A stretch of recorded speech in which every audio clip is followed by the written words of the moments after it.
So it's harvest season. Pretty excited, a little anxious, but excited. It's harvest time. I'm already preparing my mind, my back, because it's a lot of work. We are in the middle of the white grapes that we're harvesting. So we did Saval Blanc first this year, followed a week later by Treminette, and coming up next is our Vidal Blanc. It's game time, so buckle up.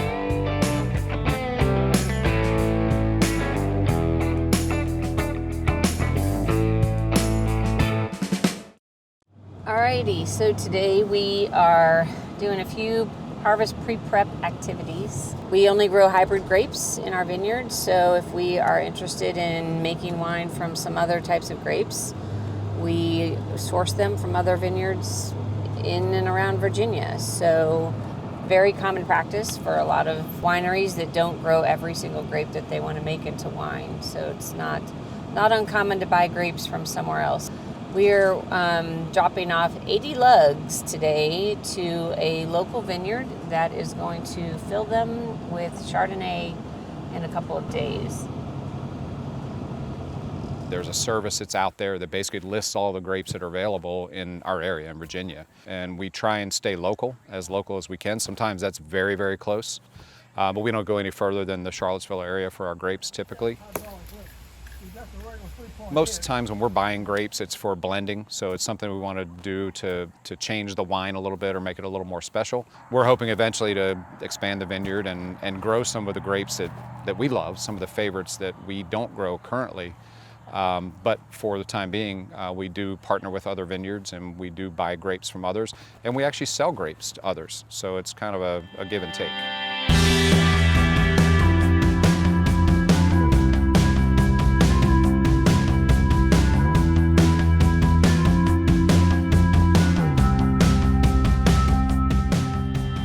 We do have a 1 acre vineyard that we're helping harvest for this year, and we'll be making the wine from that process. It's Vidal Blanc, my favorite. So we've been going over there pretty regularly, a few times a week, to tend to that vineyard throughout the season. And we'll be harvesting those grapes probably early September.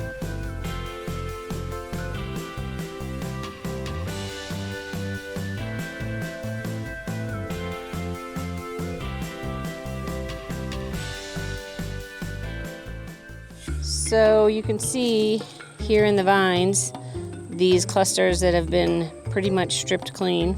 This is the handiwork of the local raccoons. If there's one animal that I used to think was cute and now I cannot stand, it is the raccoon. With their little fingers and their little hands and their ability to just pluck the grapes right off the vine one by one by one and eat them. I assume when Andrea talks about raccoons, she uses words that probably don't include cute, cuddly, wonderful, fun. They are a destructive little sucker. They are a nuisance. They are pesky. They're voracious. They love grapes. They are no friend of a vineyard. We could just hire some raccoons to do the harvesting because they're pretty darn good at it. And they love their grapes. And any critter that loves Andrea's grapes isn't loved by Andrea. And I would include myself in that boat as well. Raccoons are great when they're somewhere else, but not on a vineyard.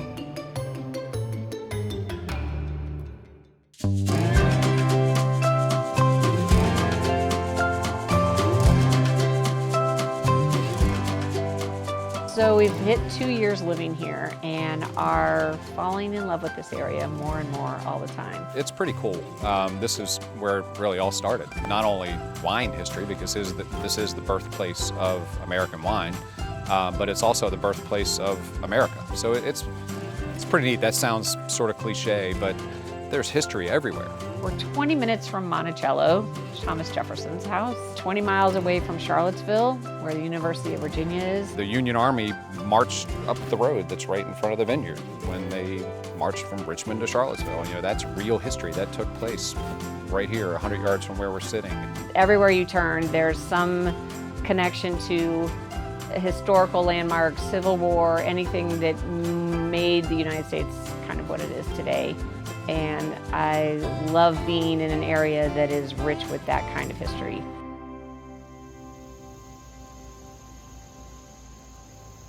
So this is the very famous James River, and it flows not too far from our property. The Hardware River that borders our property actually flows into the James about 10 miles that way.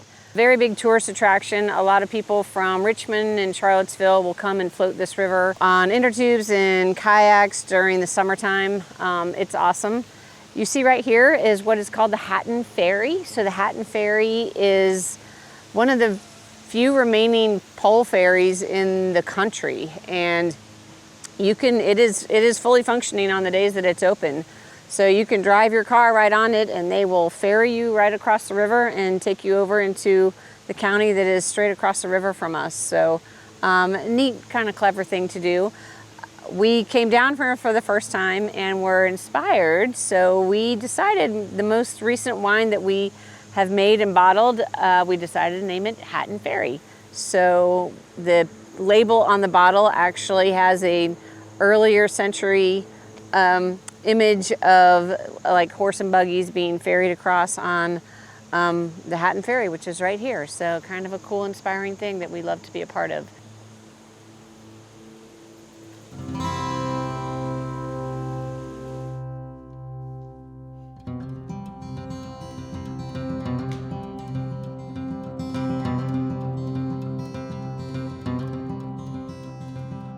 All right, so we're getting ready for harvest, so we need to collect a whole bunch of grapes from the vineyard in this bag so we can test them to see if we're ready to pick. So let's head to the vineyard.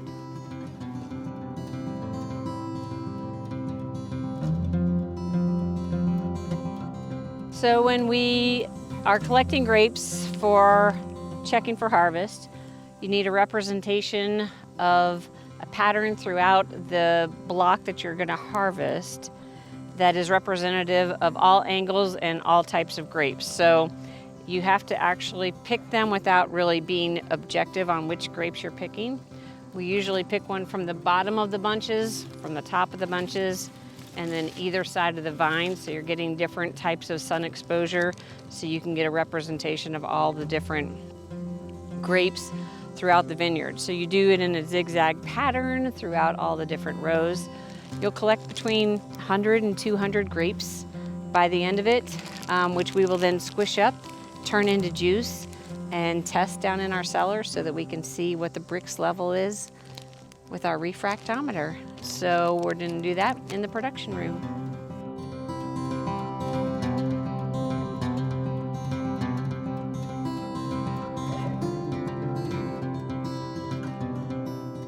All right, so we're getting all the juice sample in here.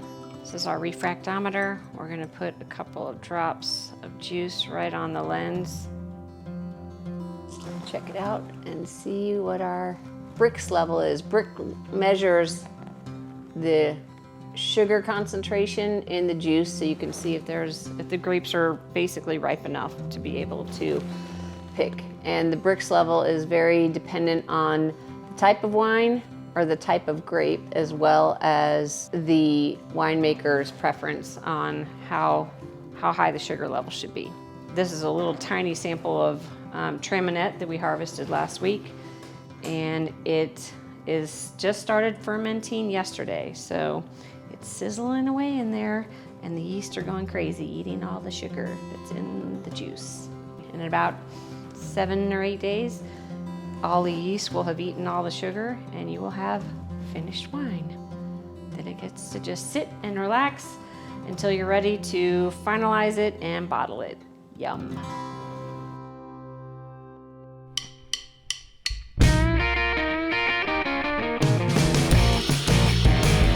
Harvest day. Woo! Day of harvest is a day of hard work. It's an early morning, very early morning, so we're usually out at dark, sometime between 4:30 and 5.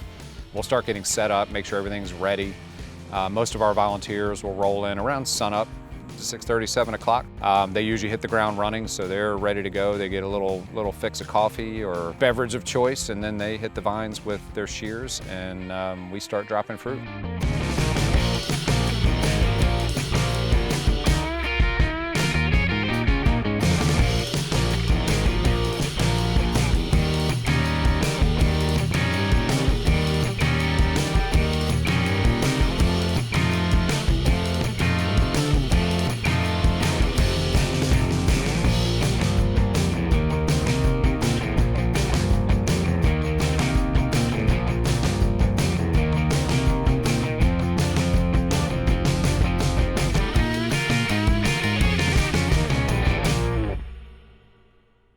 Okay, it's going well. It's about 9:15. So I think we're on our last 2 rows in this block. So we should probably wrap up all the grape harvesting by no later than 10 and get all those wines or all that juice pressed, and then a gazillion hours of cleanup. Hard-working crew today, awesome. And now the doggies are out and about to provide a little backup.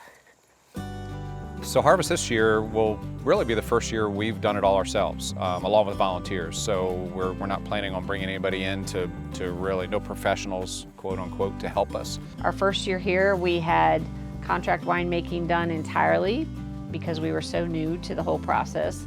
Last year we did about half of the wines ourselves and half of it through contract winemaking. So this year we are all on our own, doing it entirely in our processing room, in the cellar, for ourselves and by ourselves. So it's pretty exciting. This is a fun time of year. It's neat when you know, all the work that goes in throughout the whole year, everything you do, and then the grapes come to life, and the next thing you know, you're dropping them from the vines, and you start to press them, and 2 weeks after that, you got wine, baby.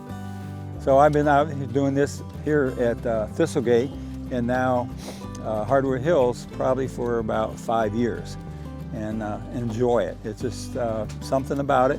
We found this little gem. Well, Tristan found it, which is really cool because he was bringing me for a weekend away. We found a beautiful cottage that's at the Hardware Winery. And then from there, just kind of got to know Rob and Andrea. And ever since then, I think we've been back like And 2 or the 3 dogs. times. And the dogs, that's true. I would just like to say how Andrea and Rob have enriched our lives since we started coming here. They are the best. We love them dearly, do anything we can to support them, and we appreciate all that they do, the music, the events. They're great. And there she is. Get her to sing. I hear she's quite the singer in the vineyards. I guess the reason we're coming out here harvesting is something we've never ever done before. I think what we like about this winery, it's a little bit small, family, and kind of get to know everybody and be part of the community. So that's why we're here today. Yeah. Larry, you should have learned by now, you got to come back and do the reds. Let Linda do the whites. People are built low to the ground. This is perfect. You and I are better on the reds. You can just walk and snip. You can see I'm on my hands and knees here. The red grapes are, most of those are where you can stand up actually and cut them instead of crawling around on the ground. Well, you'll find one about you. You're like, yes. I can stand up and stretch my knees. So my alarm went off at 1 a.m. I live up near DC, well actually just outside of Dulles Airport. So got up at 1, left the house 1:45 and was here by 4:45, and could have been here a little earlier if you needed me, but I was just sitting here going, yeah, we start Where are early. you? We start early around here, but it's a great way of life, and I really enjoy it. our harvest crew, we have an amazing group of volunteers. We have some that are, you know, just gluttons for punishment. They come back and they harvest season after season. They'll be here on a moment's notice. It's fantastic, and it's tough because you harvest when Mother Nature says it's time to harvest. So it's very difficult to plan too far out. And you know, we drop an email and pick up the phone, and we get our army of volunteers. They show up, bright-eyed, bushy-tailed. It's a lot of fun. They're a fun group. They're great to hang around with. They're great to just kind of joke with, and they work. They get it done out here. So it's pretty neat. When we're done with harvest, we do a little, a bottle of wine. We'll pop some bubbly and celebrate that, we finished that. And then all of our volunteers get a special t-shirt. It's a t-shirt that you can't buy. You only get it by doing the work and being part of the crew. So here's the fun part, we're making wine. You can see this is actually grape juice coming out of the press. So there's a rubber cylinder, a bladder in here that's pushing outwards, squashing the grapes, and then the juice comes through this perforated screen, comes out through the chute, and that's your grape juice that'll eventually become wine. So essentially it goes from a grapevine, grape clusters, to a destemmer. A destemmer basically just rips the grapes off the stem. The stems come out, those go away, the grapes go in here, and this is what you get when you start actually pressing the grapes. You get grape juice.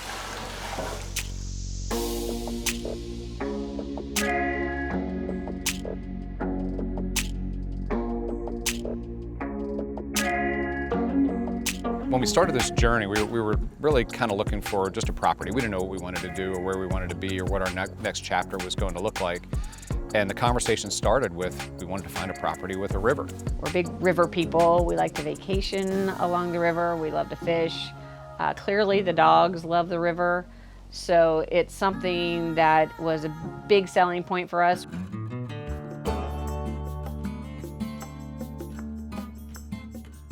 Typically, I'll bring a cooler with beverages and a chair, and I'll sit and relax, and occasionally I'll bring a fishing rod down there. Andrea, just about every time we go down there, brings a fishing rod. It's a good little fishing space. Andrea has a competitive streak, for those of you that don't know her. Her fishing competition begins pretty much when we start talking about fishing. The rule, of course, the family rule is first, biggest, most on the fish. Whoever catches the first fish, the biggest fish, the most fish, wins the prize. There's no prize, it's bragging rights. Pretty sure I'm the reigning champion of all of those categories. But she's wrong.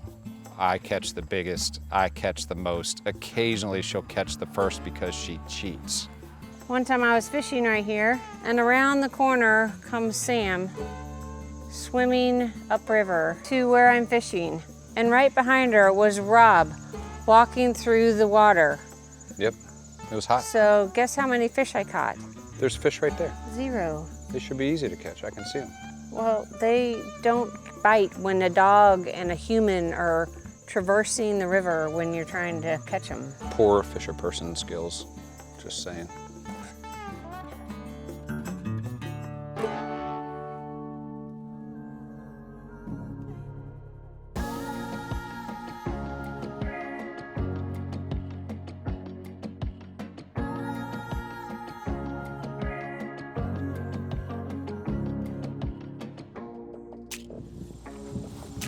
So this is the start. Here's where it'll be, we hope.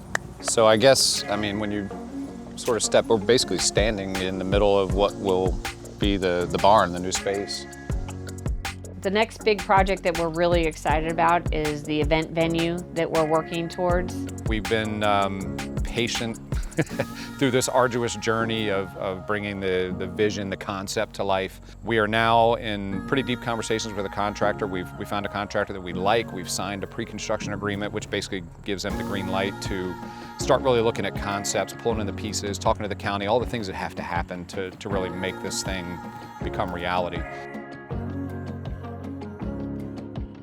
That dirt's gonna go way up to the cones. This will be all the fill that's gonna fill in this whole area. So we'll be able to level all this out, have a nice lawn area, but boy, that's a lot of dirt. And you could get married right here. You could have your wedding Without the silt fence. without the fence. It's pretty special to be able to be right next to the vineyard and celebrating the most important day of your life. So we can't wait to make that happen for a whole bunch of people moving forward.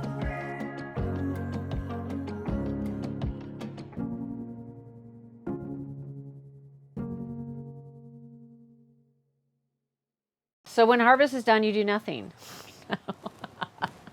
Are we done after harvest? No. No, when harvest is over, you actually have to continue to tend the vines because you want to send the vineyard into winter dormancy in the healthiest way that you can.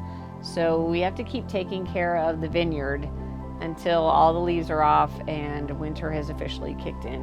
When harvest is done, then it's winemaking. So then you're on to all of the pieces that go into actually producing the wine, getting it into a bottle and having it ready for our guests. In addition to that, it's maintenance time. It's maintaining everything from equipment to fencing, to you name it. On a farm, stuff breaks, and a lot of stuff breaks, and it breaks often. Some of that you can put off to the end of the season, and so we hold a lot of that, things that we can kind of muddle through, and then we'll go after that as soon as the grapes are off the vines. Inevitably, we're diving into another project or another event or another activity here that keeps us as busy as any other time of the year, and that's kind of what makes it fun. The work never stops, and honestly, that's a pretty good way to live a life. You don't have a lot of sedentary time to sit around and do nothing, and I actually enjoy that. That's the cool part of being a small entrepreneurial winery.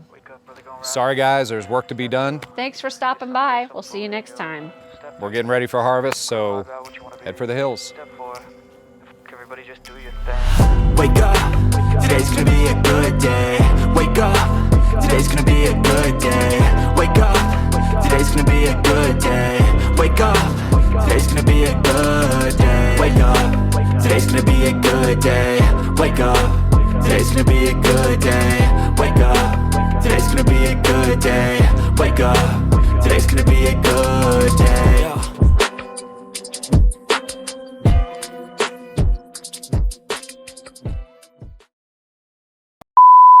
Playing a little trick on Rob. We're gonna take a little bit of Chamberson, put it in the lug with the Vidal, do a little quality control, see if he notices and is doing his job. One more thing about Andrea, I don't even know how, hold on a second, I got something I gotta take care of here.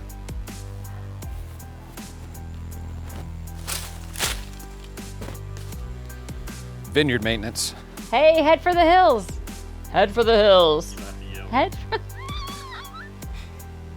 So Donnie, that wine, those grapes you snipped will be wine in 2 weeks. Well, I'll be back to drink it. How's that? You gotta pay for that. Of course, Rob will say that he's the fastest. Andrea faster than me? No, challenge accepted. I mean, they call me Edward Scissorhands out there. It is, it's like a grape dropping clinic. Sometimes I go two-handed.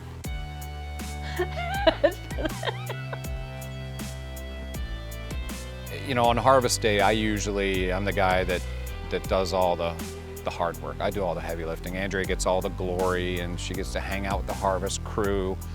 But essentially, the crew drops the grapes into lugs, plastic trays. Somebody has to pick up those lugs, those plastic trays.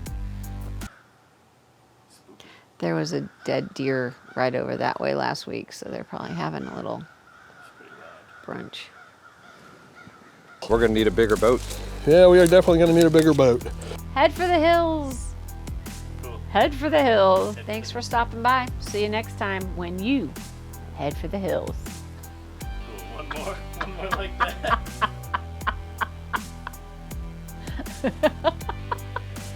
Thanks for stopping by. We'll see you next time. Don't forget to head for the hills. We got a cut. I think that's good.